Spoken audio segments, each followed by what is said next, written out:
കൊലപാതക രാഷ്ട്രീയത്തിന് ഒട്ടേറെ സാക്ഷ്യം വഹിച്ചിട്ടുള്ള കാമ്പസുകളാണ്, കോളേജുകളാണ് കേരളത്തിലുള്ളത്. ഇത് ഇന്നലെയും ഇന്നും തുടങ്ങിയതല്ല. എത്രയോ ദശാബ്ദങ്ങളായിട്ട് എത്രയോ ജീവനുകൾ പൊലിഞ്ഞിരിക്കുന്നു കാമ്പസുകളിൽ. അതിലെ എല്ലാ രാഷ്ട്രീയ പാർട്ടികളുടെയും വിദ്യാർത്ഥി സംഘടനകളുടെ പ്രവർത്തകരുണ്ട്. KSUവിൻ്റെ പ്രതാപകാലത്ത് SFIയെ വേട്ടയാടിയിട്ടുണ്ട്. പിന്നെ SFIയുടെ പ്രതാപകാലത്ത് KSUവിനോട് തിരിച്ച് അതേപോലുള്ള സമീപനങ്ങൾ പലയിടത്തുണ്ടായിട്ടുണ്ട്. അതേപോലെ ABVPയുമായിട്ടുള്ള ചില കാമ്പസുകളിൽ അവർക്ക് ശക്തിയുള്ള കാമ്പസുകളിൽ ഉണ്ടായിട്ടുള്ള പ്രശ്നങ്ങൾ. അപ്പോൾ ഇതിനെ നമ്മൾ ഒറ്റയടിക്ക് പരിഹരിക്കാൻ കഴിയാതെ എത്രയോ കാലങ്ങളായിട്ട് നടക്കുന്ന സംഭവങ്ങളാണ്. ഈ കഴിഞ്ഞ 2-3 വർഷങ്ങളിലെ തന്നെ കാമ്പസ് കൊലപാതകങ്ങൾ എടുത്തു നോക്കിയാൽ എത്രയോ ദാരുണമാണ്, ദയനീയമാണ്, ക്രൂരമാണ്. ഏറ്റവും ഒടുവിലാണ് വയനാട് പൂക്കോട് വെറ്ററിനറി കോളേജിലെ വിദ്യാർത്ഥി സിദ്ധാർത്ഥനെ, 2ാം വർഷ വിദ്യാർത്ഥി സിദ്ധാർത്ഥനെ, അത് കൊലപാതകമാണോ ആത്മഹത്യയാണോ എന്ന് അന്വേഷണത്തിൽ പോലീസ് സത്യം കണ്ടെത്തേണ്ടതുണ്ട്. തൂങ്ങി മരിച്ച നിലയിൽ ആണ് സിദ്ധാർത്ഥനെ കണ്ടെത്തിയത്. സിദ്ധാർത്ഥന് 3 ദിവസത്തോളം ക്രൂരമായ പീഡനം ക്യാമ്പസിലെ ഹോസ്റ്റലിൽ സഹിക്കേണ്ടി വന്നു. പോസ്റ്റ്മോർട്ടം റിപ്പോർട്ടിലും മറ്റ് റിപ്പോർട്ടിലും പറയുന്ന 3 ദിവസം ആഹാരമോ വെള്ളമോ കഴിച്ചിട്ടില്ല എന്നാണ്. അതിക്രൂരമായ ഒരു കൊലപാതകമാണിത്. കൊലപാതകമാണെങ്കിൽ അത് തെളിയണം. ഇനി അല്ലെങ്കിൽ തന്നെ ഇത്രയും ശാരീരിക മാനസിക പീഡനങ്ങൾ, കൊടിയ മർദ്ദനങ്ങൾ ഏറ്റുവന്നിട്ട് വിദ്യാർത്ഥി സമൂഹത്തിന് മുന്നിൽ അപമാനിക്കപ്പെട്ട് ആ ക്യാമ്പസിനുള്ളിൽ ഒരു ചെറുപ്പക്കാരൻ ഒരുപക്ഷെ ആത്മഹത്യയിലേക്ക് പോയെന്നിരിക്കാം. അല്ല, അത് കൊലപാതകമാണെങ്കിൽ, കൊന്ന് കെട്ടിത്തൂക്കിയെന്നാണെങ്കിൽ അത് സത്യം പുറത്തു വരണം. തെറ്റെയ്തവരെല്ലാം ശിക്ഷിക്കപ്പെടണം. ഇപ്പോൾ സിദ്ധാർത്ഥൻ്റെ മരണം ആത്മഹത്യയായാലും കൊലപാതകമായാലും അതിലേക്ക് നയിച്ചവർ രക്ഷപ്പെടാൻ പാടില്ല. അത് മുഖ്യമന്ത്രി പിണറായി വിജയൻ കഴിഞ്ഞ ദിവസം തന്നെ അതിനുള്ള നടപടി സ്വീകരിച്ചു. നമ്മളിവിടെ വസ്തുനിഷ്ഠമായിട്ട് കാര്യങ്ങളെ കാണണം, അതിവികാരപരമായിട്ട് കാണാൻ പാടില്ല. കാരണം ക്യാമ്പസുകളിലെ ഒട്ടേറെ ക്രൂരമായ ദാരുണമായ സംഭവങ്ങൾ നമ്മുടെ മുന്നിലുണ്ട്. എൻ്റെ കോളേജ് പഠനകാലത്ത് എൻ്റെ 2 സഹൃദയർ വിദ്യാർത്ഥി രാഷ്ട്രീയത്തിൽ ജീവൻ പൊലിഞ്ഞവരുണ്ട്. എൻ്റെ കൂടെ നടന്നവർ, എൻ്റെ കൂടെ കിടന്നുറങ്ങിയവർ. അങ്ങനെ ഒത്തിരി വേദനിപ്പിക്കുന്ന ഓർമ്മകൾ നമുക്കുണ്ട്. ഈ 2 പേരുടെ വിയോഗം, വിദ്യാർത്ഥി രാഷ്ട്രീയ കൊലപാതകത്തിൽ കൊല്ലപ്പെട്ടതിൻ്റെ പേരിൽ KSUക്കാരാണ് എൻ്റെ 2 സുഹൃത്തുക്കളെ, എൻ്റെ 2 സഹൃദയരെ കൊലപ്പെടുത്തിയത്. അത് കോളേജ് രാഷ്ട്രീയമാണ്. അതിൻ്റെ പിന്നാലെ ഞങ്ങളെപ്പോലുള്ളവർ ഞാൻ അനുഭവിക്കേണ്ടി വന്നിട്ടുള്ള മാനസികമായ പ്രശ്നങ്ങൾ, അത് നമ്മൾ അനുഭവിക്കുമ്പോഴേ മനസ്സിലാവുള്ളൂ. അപ്പോൾ അതുകൊണ്ട് ഞാൻ വളരെ സന്തുലിതമായൊരു മനസ്സോടാണ് ഞാൻ ഈ വിഷയത്തെ സമീപിക്കുന്നത്. അതിവൈകാരികത ഇതിൻ്റെ അകത്ത് പാടില്ല. അതേസമയം നടന്നത് അതിക്രൂരമായ സംഭവമാണ്. ആ തെറ്റ് ചെയ്തവരൊക്കെ ശിക്ഷിക്കപ്പെടണം. അതുകൊണ്ടാണ് മുഖ്യമന്ത്രി DGPക്ക് കർശന നിർദ്ദേശം കൊടുത്ത് പ്രത്യേക അന്വേഷണ സംഘത്തെ രൂപീകരിക്കുക. കർശന നടപടികൾ എടുക്കണമെന്നാണ് മുഖ്യമന്ത്രി പിണറായി വിജയൻ DGPക്ക് നൽകിയ നിർദ്ദേശം കഴിഞ്ഞ ദിവസം. മാത്രമല്ല, ഈ ക്രൂരമായ സംഭവത്തിൽ പങ്കാളികളായ ചില SFI പ്രവർത്തകരെ ആ കോളേജിലെ ഭാരവാഹികളും യൂണിയൻ ഭാരവാഹികളുമായ SFIയുടെ ഭാരവാഹികളും യൂണിയൻ ഭാരവാഹികളുമായ പ്രാദേശിക തലത്തിൽ 4-5 പേരുണ്ട്. അവർക്കെതിരെ SFI നടപടിയെടുത്തവരെ സസ്പെൻഡ് ചെയ്തു. അതേപോലെ ഈ ക്രൂരമായ സംഭവം അരങ്ങേറുമ്പോൾ തന്നെ ഹോസ്റ്റൽ വാർഡന് മുന്നറിയിപ്പ് കിട്ടിയിട്ടും നടപടിയെടുത്തില്ല, ഇടപെട്ടില്ല. വകുപ്പ് ഡീൻ ഇടപെട്ടില്ല. കാഴ്ചക്കാരായി കുറേ വിദ്യാർത്ഥികൾ ഇതിന് മൂകസാക്ഷികളായി നിന്നു. അവരാരും മിണ്ടിയില്ല. അത്ര മരവിച്ച ഒരു മനസാക്ഷി ഒരു ക്യാമ്പസിൽ എങ്ങനെയാണ് വരുന്നത്? ഒരിക്കലും അനുവദിക്കാൻ കഴിയത്തില്ല.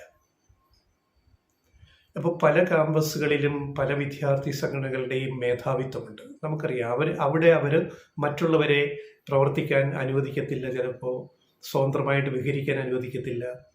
അത് പിന്നെ സംഘടനകളിലേക്ക് നീങ്ങും. വിദ്യാർത്ഥി രാഷ്ട്രീയത്തിൽ അടിപിടിയാവാം, കുത്തും പിന്നെ ബോംബെറിയലുമൊക്കെ ആയിട്ട് അത് മാറാം.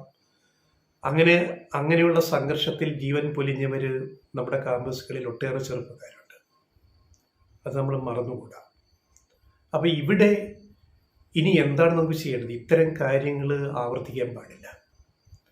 SFI ഒരു ക്യാമ്പസിൽ മേധാവിത്വം ഉണ്ടെങ്കിൽ ആ ക്യാമ്പസിൽ ചില ഷോ കാണിക്കാൻ വരുന്ന ചില ചെറുപ്പക്കാർ അവർ SFIക്കാരാവും. ചിലപ്പോൾ അവർ കമ്മിറ്റിയിൽ അംഗങ്ങളായെന്ന് വരാം. അവരുടെ ആദ്യത്തെ പെരുമാറ്റം വളരെ മാന്യമായിരിക്കും, മറ്റു കുട്ടികളോട് ഇടപെടുന്നത്. അപ്പോൾ അവർ SFIയുടെ കമ്മിറ്റിയിൽ, കോളേജ് തലത്തിൽ ലോക്കൽ കമ്മിറ്റിയിൽ വരാം, യൂണിറ്റ് കമ്മിറ്റിയിൽ. അവർ യൂണിയൻ ഭാരവാഹിയായിട്ട് ചിലപ്പോൾ തിരഞ്ഞെടുക്കപ്പെടാം. ഇത് പല ക്യാമ്പസുകളിലും സംഭവിക്കുന്നതാണ്. പക്ഷെ കുറച്ച് കഴിയുമ്പോഴാണ് അവരുടെ ക്രിമിനൽ സ്വഭാവം പുറത്തു വരുന്നത്. അപ്പോഴവരെ നമ്മൾ മാറ്റി നിർത്തുക. അതിന് SFIയെ മാത്രം കുറ്റം പറയുക, അല്ല KSUവിനെ മാത്രം കുറ്റം പറയുക, അങ്ങനെ ഒരു സമീപനം നമ്മൾ സ്വീകരിക്കാൻ പാടില്ല. ഏത് സംഘടനയിലും പുഴുക്കുത്തുകളുണ്ട്, ക്രിമിനൽസ് ഉണ്ട്. ആ ക്രിമിനൽസ്, ഒരാൾ ക്രിമിനലാണെന്നൊരു ക്രിമിനൽ സ്വഭാവം കാണിക്കുമ്പോഴാണ് നമ്മൾ കണ്ടുപിടിക്കാൻ പറ്റുക. അതുവരെ അദ്ദേഹം മാന്യനായിരിക്കും. ഇപ്പോൾ പൂക്കോട് ഈ പറയുന്ന കോളേജിൽ സംഭവിച്ചതിൽ ഇങ്ങനെ 2-3 കാര്യങ്ങളുണ്ട്. വൈകാരികതയില്ലാതെ ഈ വിഷയത്തിൽ വിശദമായ അന്വേഷണം ആവശ്യമാണ്. കാരണം റാഗിങ്ങിൻ്റെ പേരിൽ മാത്രം ഇതിനെ ഒതുക്കി നമ്മൾ കാണാൻ കഴിയത്തില്ല. കാരണം അവിടെ നിന്ന് ഇതുവരെ കിട്ടിയ റിപ്പോർട്ടുകൾ പ്രകാരം ഇദ്ദേഹം സിദ്ധാർത്ഥൻ 2ാം വർഷ വിദ്യാർത്ഥിയാണ്. സാധാരണ കേസിൽ ഹോസ്റ്റലിൽ വന്ന് താമസിച്ച് പഠിക്കുന്ന കോളേജിലെ ഒരു കുട്ടിക്ക് ആദ്യ വർഷമാണ് റാഗിങ് നേരിടേണ്ടി വരിക. 2ാം വർഷം ഒരിക്കലും റാഗിങ് ചെയ്തതായിട്ട് നമുക്കറിയില്ല. കാരണം ഒരു കൊല്ലം കൊണ്ട് തന്നെ ആ വിദ്യാർത്ഥി ആ ഹോസ്റ്റലിലെ വിദ്യാർത്ഥി സമൂഹത്തിൻ്റെ ഭാഗമായിട്ട് മാറിക്കഴിഞ്ഞിരുന്നു. ഞാൻ ഹൈസ്കൂൾ തലം മുതൽ ബോർഡിങ്ങിൽ പഠിച്ചു. പ്രീ ഡിഗ്രിയും ഡിഗ്രി, ഇന്നത്തെ +2 ആണ് പ്രീ ഡിഗ്രി PG എല്ലാം എൻ്റെ റിസർച്ചും എല്ലാം ഞാൻ ചെയ്ത് ഇത്രയും വർഷത്തെ പഠനം മുഴുവൻ ഹോസ്റ്റൽ ജീവിതമായി. അപ്പോൾ ആദ്യ വർഷം നമ്മൾ ഹോസ്റ്റലിൽ ചെല്ലുമ്പോൾ ഞാൻ റാഗിങ്ങിന് വിധേയമായിട്ടുണ്ട്. റാഗിങ് എന്ന് പറഞ്ഞാൽ ഈ ക്രൂരമായ ശാരീരിക മാനസിക പീഡനമല്ല. റാഗിങ് എന്ന് പറയുന്നത് ഇതിനൊരു പോസിറ്റീവ് എലമെൻ്റ് ഉള്ളത്, പലരും അതിനെ സപ്പോർട്ട് ചെയ്യുന്നത് ഒരു സോഷ്യലൈസേഷനാണ്, ഒരു സോഷ്യലൈസിങ് പ്രോസസ്സാണത്. ഈ വീട്ടിലെ ഇട്ടാവട്ടത്തിൽ നിന്ന് വരുന്ന കുട്ടികൾ ഈ മറ്റ് വിദ്യാർത്ഥി സമൂഹമായിട്ട് ഇടപെടാൻ ആദ്യം കുറച്ച് കളിയാക്കലും ഒക്കെ നടത്തിയെന്നിരിക്കും. അത് ചിലപ്പോൾ പരിധി വിട്ട് പോകുമ്പോഴാണ് അത് അക്രമത്തിലേക്കും കൊലപാതകത്തിലേക്കും അല്ലെ ആത്മഹത്യയിലേക്കും എത്തുക. ഇപ്പം ഞാൻ കോളേജിൽ ആദ്യമായിട്ട് ഹോസ്റ്റലിൽ പോയിട്ട് താമസിക്കുമ്പം എന്നെ റാഗ് ചെയ്തിട്ടുണ്ട്. അതായത് കസേരയില്ലാതെ കസേരയിൽ ഇരുത്തുക, പോലീസ് സ്റ്റേഷനിൽ അടയ്ക്കുന്നത് പോലെ തന്നെ കസേരയിൽ ഇരുത്തുക. എൻ്റെ ഷഡ്ഡി ഒഴി എൻ്റെ എല്ലാ തുണിയെല്ലാം അഴിച്ചു മാറ്റിയിട്ട് എന്നെ നഗ്നനായിട്ട് നിർത്തി. നമ്മളതനുസരിച്ചു. ആദ്യ വർഷമാണ്, നമ്മൾ ജൂനിയറാണ്, അനുസരിച്ചേ പറ്റുള്ളൂ. അനുസരിച്ചു. നമുക്ക് സഹിക്കാവുന്നതുള്ളൂ. അല്ലാതെ ശാരീരിക പീഡനമൊന്നും എൻ്റെ ദേഹത്ത് തൊടുകയോ എന്നെ ആക്രമിക്കുകയോ അങ്ങനെ ഒരു ശാരീരിക പീഡനം ഉണ്ടായിട്ടില്ല. ഇടയ്ക്കൊന്ന് വരട്ടും, ഇതൊക്കെ ഒരു നമ്പറാന്ന് നമുക്കറിയാം. അത് കഴിഞ്ഞ് 2-3 ദിവസം കഴിയുമ്പോൾ അവരും നമ്മൾ സുഹൃത്തുക്കളായി, പിന്നെ ഒരുമിച്ച് തോളെ കൈയിട്ടാണ് നടക്കുന്നത്. അതാണ് റാഗിങ്ങിൻ്റെ ഒരു പോസിറ്റീവ് ഇലമെൻ്റ് എന്ന് പറയുന്നത്. പക്ഷേ ഇപ്പോഴത്തെ റാഗിങ് പല ക്യാമ്പസുകളിൽ അത് വളരെ ക്രൂരമായ ഒരു പ്രതലത്തിലേക്ക് പോയിരിക്കുന്നതെന്ന് നമ്മൾ കാണാതിരുന്നുകൂടാ. ഞങ്ങളുടെ കാലത്തെ പോലെ അല്ലിപ്പോൾ എന്നും തിരിച്ചറിയുന്നൊരവസ്ഥയാണ് ഇപ്പം പൂക്കോട് വയനാട്ടിൽ നടന്ന സംഭവം ഉൾപ്പെടെ. അതുപോലെ കഴിഞ്ഞ 2022 ഇടുക്കി ഗവൺമെൻറ് എഞ്ചിനീയറിംഗ് കോളേജിൽ നടന്ന സംഭവം. അവിടെ SFIയുടെ നേതാവിനെ, ധീരജ് രാജേന്ദ്രനെ ആരാ കൊലപ്പെടുത്തിയത്? ക്യാമ്പസിലെ വിദ്യാർത്ഥി പോലുമല്ല, KSU വിദ്യാർത്ഥി പോലുമല്ല, പുറത്തുനിന്ന് വന്ന യൂത്ത് കോൺഗ്രസ് ഗുണ്ടാ നേതാവ് നിഖിൽ പൈലിയാണ് ആ കേസിലെ 1ാം പ്രതി. ധീരജ് രാജേന്ദ്രനെ നെഞ്ചത്ത് കഠാര കുത്തിയിറക്കിയിട്ട് കൊലപ്പെടുത്തിയ നിഖിൽ പൈലിയെക്കുറിച്ച് സുധാകരൻ KPCC പ്രസിഡന്റ് എന്തായിരുന്നു പറഞ്ഞത്? എൻ്റെ കുട്ടികളെ ഏതറ്റം വരെയും പോയി സംരക്ഷിക്കുമെന്നാണ്. ഏത് കുട്ടികളെ? നിഖിൽ പൈലിയെ, ക്രിമിനൽ കേസിലെ 1ാം പ്രതിയെ. അവിടെയാണ് മാതൃകകൾ എന്താണെന്ന് നമ്മൾ തീരുമാനിക്കേണ്ടത്. ഇതിപ്പോൾ ഒരു കോളേജിലെ ഈ അക്രമം നടന്നതിൽ 4-5 SFIക്കാരുണ്ട്. യൂണിയൻ ഭാരവാഹികൾ, യൂണിറ്റ് അവരെ സംഘടന പുറത്താക്കി, സസ്പെൻഡ് ചെയ്തു. അത് മാതൃകാപരമായ നടപടിയാണ്. അതിൻ്റെ പേര് SFIയെ പിന്നെ കുറ്റം മാത്രം പറഞ്ഞുകൊണ്ടിരുന്നു കഴിഞ്ഞാൽ അത് രാഷ്ട്രീയമാണ്, മുതലെടുക്കലാണ്. ഇപ്പം UDFും കോൺഗ്രസും ഇതിനകത്ത് കാണിക്കുന്ന കണ്ണീര് മുതലക്കണ്ണീരാണ്. അല്ലെങ്കിൽ നിഖിൽ പൈലിയുടെ കാര്യത്തിൽ എന്ത് ചെയ്തു? ഈ നിഖിൽ പൈലിക്ക് യൂത്ത് കോൺഗ്രസിനകത്ത് പ്രമോഷൻ കൊടുത്തതല്ലാതെ അദ്ദേഹത്തിൻ്റെ നടപടി എടുത്തോ സംസ്ഥാന കോൺഗ്രസ് നേതൃത്വം? മാത്രമല്ല, പുതുപ്പള്ളിയിൽ ചാണ്ടിയുമ്മൻ്റെ തെരഞ്ഞെടുപ്പ് പ്രചാരണ യോഗത്തിൽ ചാണ്ടിയുമ്മനൊപ്പം നിഖിൽ പൈലിയെ കണ്ടത് വിവാദമായി മാധ്യമങ്ങളിൽ വാർത്തകൾ വന്നപ്പോൾ പിന്നെ അത് ഒതുക്കേണ്ടി വന്നു. അപ്പോൾ ഇവിടെ SFI എടുത്ത നിലപാടും യൂത്ത് കോൺഗ്രസ് അല്ലെ KPCC എടുത്ത നിലപാടും എന്താണ്? ഇടുക്കിയിലെ ഈ കൊലപാതകവും ഇപ്പോൾ പൂക്കോട്ട് വയനാട്ടിൽ നടന്ന ഈ സംഭവവും, ഈ ദാരുണമായ ഈ മരണവും വെച്ചിട്ട് മാതൃകാപരമായിട്ട് നടപടികൾ ഉണ്ടാവണം. അതാണ് ഞാൻ ആദ്യം പറഞ്ഞത്. എല്ലാ സംഘടനയിലും പിന്നെ ക്രിമിനൽ സ്വഭാവമുള്ളവരൊക്കെ കടന്നു വരാം. പോലീസിലില്ലേ ക്രിമിനൽ സ്വഭാവമുള്ളവർ? സർക്കാർ ഓഫീസുകളിലില്ലേ? ഏത് സംഘടനയിലാണ് ഇല്ലാത്തത്?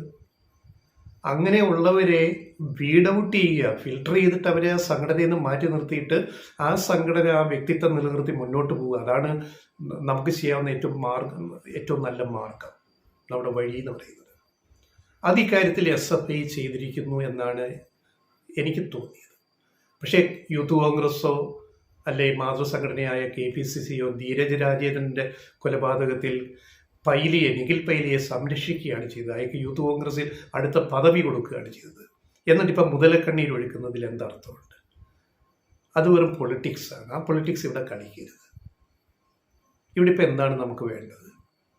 ആ കുട്ടിയുടെ ജീവൻ നഷ്ടപ്പെട്ടു. ആ കുടുംബത്തിന് അത് എന്തൊരു വലിയ ആഘാതമാണെന്നറിയാമോ? ഒരു തരത്തിലും അതിനെ നമുക്ക് ന്യായീകരിക്കാനാവില്ല. പിന്നെ ഞങ്ങളൊക്കെ പഠിച്ച കാമ്പസുകളിൽ നിന്ന് ഇപ്പോൾ 10-25 കൊല്ലം കഴിഞ്ഞ് പുതിയ കാമ്പസിൽ ക്രിമിനൽ സ്വഭാവമുള്ളവർ ഏറി വരുന്നതിന് പിന്നിൽ പല കാരണങ്ങളുണ്ട്. മയക്കുമരുന്നിൻ്റെ ഉപയോഗം വളരെ വ്യാപകമാണ് കാമ്പസുകളിൽ. MDMA പോലുള്ളത് ഉൾപ്പെടെ വളരെ വളരെ ശക്തിയുള്ള, വല്ലാണ്ട് നമ്മളെ വയലൻ്റ് ആക്കുന്ന തരത്തിൽ വരെയുള്ള മയക്കുമരുന്നുകൾ ഉപയോഗിക്കുന്നവർ എല്ലാ ക്യാമ്പസുകളിലും ഉണ്ട്. സ്കൂളുകളിൽ വരെ, ഹയർ സെക്കൻഡറി സ്കൂളുകൾ, ഈവൻ ഹൈസ്കൂളുകളിൽ വരെ MDMA ഉൾപ്പെടെയുള്ള മയക്കുമരുന്നുകൾ എത്തുന്നു. വളരെ സുലഭമായിട്ട് ഇത് കിട്ടുന്നു. ഇത് തടയാൻ പറ്റുന്നില്ല. നടപടികളെടുത്തിട്ടും അതിനൊരു പരിമിതിയുണ്ട്. അപ്പം ഈ പുഴുക്കുത്ത്, ഇത്തരം പ്രശ്നങ്ങൾ ആ ക്യാമ്പസിൽ പ്രവർത്തിക്കുന്ന സംഘടനകളിലേക്കും കടന്നു വരും. സ്വാഭാവികം. SFIയിലും KSUവിലും ABVPയിലും ഒക്കെ ഉണ്ടാവും. പിന്നെ ഒരു ക്യാമ്പസിൽ ഒരു വിദ്യാർത്ഥി സംഘടനയുടെ മേൽക്കൈ വന്നു കഴിഞ്ഞാൽ അവർ മറ്റുള്ളവരെ ഒതുക്കും. അത് വിദ്യാർത്ഥി രാഷ്ട്രീയത്തിൻ്റെ ഒരു കയ്യൂക്കിൻ്റെ, ഈ ചോര തിളയ്ക്കുന്ന ചെറുപ്പത്തിൻ്റെ ഒരു പ്രശ്നമാണിത്. ഇപ്പം ഞാൻ ചോദിക്കട്ടെ, തിരുവനന്തപുരത്തും പിന്നെ MG കോളേജിലെ ABVPയുടെ ശക്തി കേന്ദ്രമാണ്. അവിടെ മറ്റ് KSUവിന് SFIക്കോ പ്രവർത്തിക്കാൻ സ്വാതന്ത്ര്യം കിട്ടുന്നുണ്ടോ? അവിടെ ഇതുപോലെ മുമ്പ് യൂണിവേഴ്സിറ്റി കോളേജ് SFIയുടെ കേന്ദ്രമായിരുന്നപ്പോൾ ഇതേപോലുള്ള നിയന്ത്രണങ്ങൾ അങ്ങോട്ടും ഇങ്ങോട്ടും, മഹാരാജാസ്, ഇത് പലയിടത്തും വിദ്യാർത്ഥി രാഷ്ട്രീയത്തിൽ ഇങ്ങനെ പലതും ഉണ്ട്. അതിനെ നമ്മൾ ഒറ്റയടിക്കെല്ലാം ഇല്ലാണ്ടാക്കാൻ നമുക്ക് സാധിക്കുന്ന കാര്യമില്ല. നമ്മൾ വെറും ആദർശവാദികൾ ഇതിൻ്റെ അകത്തായിട്ട്, ഐഡിയലിസ്റ്റ് ആയിട്ട് കാര്യമില്ല. പ്രാക്ടിക്കലി നമ്മൾ ചിന്തിക്കണം. ഇങ്ങനെയുള്ള വയലൻസ് വരുമ്പോൾ ആ വയലൻസിനെ എങ്ങനെ നിയന്ത്രിക്കാൻ പറ്റും? ആ വയലൻസ് ഒരു വലിയ അക്രമത്തിലേക്കോ കൊലപാതകത്തിലേക്കോ ആത്മഹത്യയിലേക്കോ പോവാതെ എങ്ങനെ അതിനെ റെഗുലേറ്റ് ചെയ്യണം, അതിനെ എങ്ങനെ സമീകരിച്ച് കൊണ്ടുപോകണം എന്നുള്ളതാണ് വിദ്യാർത്ഥി രാഷ്ട്രീയത്തിൽ നമ്മൾ പാലിക്കേണ്ടുന്ന ഏറ്റവും വലിയ കാര്യം. അപ്പം ഇവിടെ ഈ ഏറ്റവും ഒടുവിലത്തെ ഈ സംഭവത്തിൽ അതുകൂടെ പറഞ്ഞിട്ട് നമുക്കൊരിക്കലും ഈ സിദ്ധാർത്ഥൻ എന്ന് പറയുന്ന കുട്ടിയോ അദ്ദേഹത്തിൻ്റെ കുടുംബത്തെയോ ആക്ഷേപിക്കാനോ നാണം കെടുത്താനോ ഒന്നും യാതൊരു താല്പര്യമില്ല. പക്ഷെ ഇതുവരെ വന്ന സൂചനകൾ അനുസരിച്ച് അതിനി അന്വേഷണത്തിൽ ബോധ്യപ്പെടേണ്ടതാണ്. ഈ അക്രമത്തിൽ SFIക്കാർ മാത്രമല്ല, ആ ക്യാമ്പസിലെ 10-15ലധികം കുട്ടികൾ പങ്കെടുത്തിട്ടുണ്ട്. അപ്പോൾ ഇത് SFI മാത്രം നടത്തിയ എന്തോ ഒരു വ്യക്തിവിരോധം വെച്ചിട്ട്, രാഷ്ട്രീയ വിരോധം വെച്ചിട്ട് നടത്തിയ ഒന്നായിട്ട് നമുക്ക് വ്യാഖ്യാനിക്കാൻ കഴിയില്ല. പക്ഷേ SFIയുടെ പ്രവർത്തകർ അതിൽ ഉൾപ്പെട്ടിട്ടുണ്ട്. അവർക്കെതിരെ നടപടികളും എടുക്കുന്നുണ്ട്. പോലീസ് കേസും അന്വേഷിക്കുന്നു. അതാണ് അതിൻ്റെ അടുത്ത ക്രമം. പിന്നെ സിദ്ധാർത്ഥനെ പറ്റി അവിടെ നിന്ന് വന്ന റിപ്പോർട്ടുകളിൽ പറയുന്നത് അതിൻ്റെ നിജസ്ഥിതി പോലീസ് അന്വേഷിച്ച് കണ്ടെത്തേണ്ടതാണ്. ഇപ്പം നമുക്കൊരു അന്തിമമായിട്ട് പറയാൻ കഴിയത്തില്ല. ഞാൻ ആദ്യമേ പറഞ്ഞൊരു കാര്യം, ഒരു 2ാം വർഷ വിദ്യാർത്ഥി ഒരിക്കലും റാഗ് ചെയ്യത്തില്ല ഒരു ക്യാമ്പസിൽ. ഞാൻ ഇത്രയും 10-25 കൊല്ലം കോളേജ് ക്യാമ്പസുകളിൽ ഹോസ്റ്റലുകളിൽ മാറി മാറി പഠിച്ച ഒരാളെന്ന നിലയ്ക്ക് ഞാൻ പറയുകയാണ്, ഒരു ക്യാമ്പസിലും 2ാം വർഷ വിദ്യാർത്ഥിയെ റാഗ് ചെയ്യുന്നില്ല. പക്ക നമുക്കറിയാം. നവാഗതരെ, ഫസ്റ്റ് ടൈമേഴ്സിനെയാണ് റാഗ് ചെയ്യുക ഹോസ്റ്റലുകളിൽ അല്ലെങ്കിൽ ക്ലാസ് റൂമുകളിൽ. ഇതാണ് നടക്കുന്നത്. അത് പരിധി വിട്ടാൽ, അതിന് വിട്ടാൽ നടപടി വേണം. ക്രൂരമായ റാഗിങ്ങിനെതിരെ SFI എത്രയോ പ്രക്ഷോഭം നടത്തിയിട്ടുണ്ട് ഈ രാജ്യത്ത്, നമ്മുടെ നാട്ടിൽ. അതെല്ലാം മറന്നിട്ട് നമ്മൾ SFIയെ മാത്രം സിംഗിൾ ഔട്ട് ചെയ്യുന്ന ഒരു പ്രവണത, അത് രാഷ്ട്രീയ മുതലെടുപ്പാണെന്ന് നമ്മൾ തിരിച്ചറിയുക. എന്താ ധീരജ് രാജേന്ദ്രന്റെ കാര്യത്തിൽ നിഖിൽ പൈലിക്കെതിരെ ഇങ്ങനെ ഒരു നീക്കം ഉണ്ടാവാത്തതെന്നുകൊണ്ടാണ്. ഇപ്പോഴയാൾ കേസിൽ 1ാം പ്രതിയല്ലേ. അപ്പം തരം പോലെ നമ്മൾക്ക് നിലപാടുകൾ എടുക്കാൻ കഴിയത്തില്ല. അപ്പം ഇവിടെ ഇക്കാര്യത്തിൽ എന്താണ് അറിയുന്നത്? ഇതുവരെ കിട്ടിയ വിവരങ്ങൾ അനുസരിച്ച് സിദ്ധാർത്ഥൻ ഒരു കുട്ടിയോട് പ്രണയാഭ്യർത്ഥന നടത്തി. ആ കുട്ടി അത് നിരസിച്ചെങ്കിലും സിദ്ധാർത്ഥൻ പിന്നെയും ആ കുട്ടിയെ ബുദ്ധിമുട്ടിച്ചു. പിന്നാലെ ചെന്നിട്ട് എന്തൊക്കെയോ പറഞ്ഞു. അപ്പോൾ ആ കുട്ടി സഹപാഠികളോട് പരാതി പറഞ്ഞു. അപ്പോൾ ഒരു ദിവസം ആ കുട്ടിയെ എന്തോ കടന്നു പിടിക്കുകയോ ദേഹോപദ്രവം ചെയ്യുകയോ ചെയ്തു എന്നും അവിടെ ക്യാമ്പസിൽ ഒരു സംസാരമുണ്ട്. ഇതിൻ്റെ നിജസ്ഥിതി അന്വേഷിച്ച് കണ്ടെത്തേണ്ടതാണ്. ഈ കുട്ടികളുടെ മൊഴിയും തെളിവൊക്കെ എടുത്തിട്ട് കണ്ടെത്തേണ്ടതാണ്. അങ്ങനെ സിദ്ധാർത്ഥൻ പെരുമാറിയിട്ടുണ്ടെങ്കിൽ, ആ കുട്ടി പരാതി ഉന്നയിച്ചിട്ടുണ്ടെങ്കിൽ അതും അന്വേഷിക്കപ്പെടേണ്ടതാണ്. പക്ഷെ ഇതിൻ്റെ പേരിൽ പിന്നെ അവിടെ കാണിച്ച തോന്നിയാസങ്ങൾ, ആ ക്യാമ്പസിൽ ഈ കുട്ടിയോട് കാണിച്ച, സിദ്ധാർത്ഥനോട് കാണിച്ച ഈ അക്രമം ഒരു തരത്തിൽ ന്യായീകരിക്കാൻ കഴിയത്തില്ല. അങ്ങനെ ഒരു പയ്യനെ, ഒരു കുട്ടിയെ ഒരു ഗാങ് കൂടിയിട്ട് തല്ലിച്ചതയ്ക്കുക എന്ന് പറയുന്നത് ശരിയാണ്? അവൻ ആഹാരവും വെള്ളവും കൊടുക്കാതെ 2-3 ദിവസം പീഡിപ്പിക്കുക എന്ന് പറഞ്ഞാൽ ശരിയാണ്? ആർക്ക് ന്യായീകരിക്കാൻ പറ്റും? ഒരു തരത്തിൽ ന്യായീകരിക്കാൻ പറ്റില്ല. ഇത് 1ാം ഭാഗം. ഈ ഒരു പെൺകുട്ടിയോട് സിദ്ധാർത്ഥൻ ഇങ്ങനെ പെരുമാറിയോ ഇല്ലയോ എന്നുള്ളതിൻ്റെ സത്യം അറിയേണ്ടത് 1ാം ഘട്ടം. 2ാം ഘട്ടത്തിൽ കാണിച്ചത് ഒരു തരത്തിൽ ന്യായീകരിക്കാനാവാത്ത കൊടും ക്രൂരതയാണ്. ആ ക്രൂരത ചെയ്ത ഒരൊറ്റ വിദ്യാർത്ഥിയെയും വെറുതെ വിടാൻ പാടില്ല. മാതൃകാപരമായിട്ട് ശിക്ഷിക്കപ്പെടണം. ഇതാണ് ഞങ്ങളുടെ നിലപാട്. എന്ത് മനസാക്ഷിയില്ലായ്മയാണിത്? ഒരു മനസാക്ഷിയില്ലാതെ ഇങ്ങനെ ചെയ്യാൻ പറ്റുമോ? പണ്ടൊക്കെ കൂട്ടുകുടുംബമായിരുന്നു. ഒരു വീട്ടിൽ 4-5 കുട്ടികൾ, ആൺകുട്ടികളും പെൺകുട്ടികളൊക്കെ ഉണ്ടാവായിരുന്നു. ഇന്നിപ്പോൾ ന്യൂക്ലിയർ ഫാമിലിയുടെ കാലമാണ്, അണുകുടുംബത്തിൻ്റെ കാലമാണ്. ഒരു വീട്ടിൽ ഒരു കുട്ടിയോ, ഒരു കുരുന്നോ, 2 കുരുന്നോ ഉണ്ടാവുള്ളൂ. ഒരു ആൺകുട്ടി അല്ലെങ്കിൽ ഒരു പെൺകുട്ടി. അങ്ങനെ ആറ്റുനോറ്റ് വളർത്തി ഒരു നല്ല ഭാവിയിലേക്ക് അവരെ പഠിപ്പിച്ച് എത്തിച്ചു വിടാൻ നോക്കുന്ന പേരൻസിന്, ആ കുടുംബത്തിന് എന്തൊരു ആഘാതമാണിത്. ഈ ക്യാമ്പസിലെ അക്രമം കാണിക്കുന്ന, ഈ വൃത്തികേടുകൾ കാണിക്കുന്ന ഈ വിദ്യാർത്ഥികൾ, അതിൽ പങ്കാളികളാവുന്നവർ ഇതുവല്ലോ ചിന്തിക്കാറുണ്ട്. ഇപ്പം ഈ കേസിൽ സിദ്ധാർത്ഥൻ്റെ ഈ ദാരുണ മരണത്തിൽ ആ കുടുംബത്തിനൊപ്പം നിന്നുകൊണ്ട് ഞങ്ങൾ പറയുന്നു, ഇതിൻ്റെ എല്ലാം സത്യം പുറത്തു വരണം. ഇതിൻ്റെ പേരിൽ ഒരു സംഘടനയോ ഒരു പ്രസ്ഥാനത്തെയോ ആക്ഷേപിക്കുകയല്ല വേണ്ടത്. സംഘടനയിൽപ്പെട്ടവർ, പ്രസ്ഥാനത്തിൽപ്പെട്ടവർ അതിൽ ഉൾപ്പെട്ടിട്ടുണ്ടെങ്കിൽ അവരെ മാതൃകാപരമായിട്ട് ശിക്ഷിക്കുക, പുറത്താക്കുക, നിയമ നടപടി സ്വീകരിക്കുക. ഒരിളവും അനുവദിക്കാൻ പാടില്ല. ഇതാണ് ഞങ്ങളുടെ നിലപാട്. അത് ആര് ചെയ്താലും, നിഖിൽ പൈലി ചെയ്താലും, SFIക്കാർ ചെയ്താലും, SFIയുടെ കൂടെ കൂടിയ മറ്റു വിദ്യാർത്ഥികൾ ചെയ്താലും, ABVPക്കാർ ചെയ്താലും ഞങ്ങളുടെ നിലപാട് ഇത് തന്നെയാണ്. പക്ഷെ നഷ്ടമാണ്. ഒരു കുടുംബത്തിൻ്റെ അത്താണി, അല്ലെ ആ കുടുംബത്തിൻ്റെ ഭാവി ഇല്ലാണ്ടാകുക എന്ന് പറയുന്നതിനെ ആർക്ക് ഉൾക്കൊള്ളാൻ പറ്റും, സഹിക്കാൻ പറ്റും?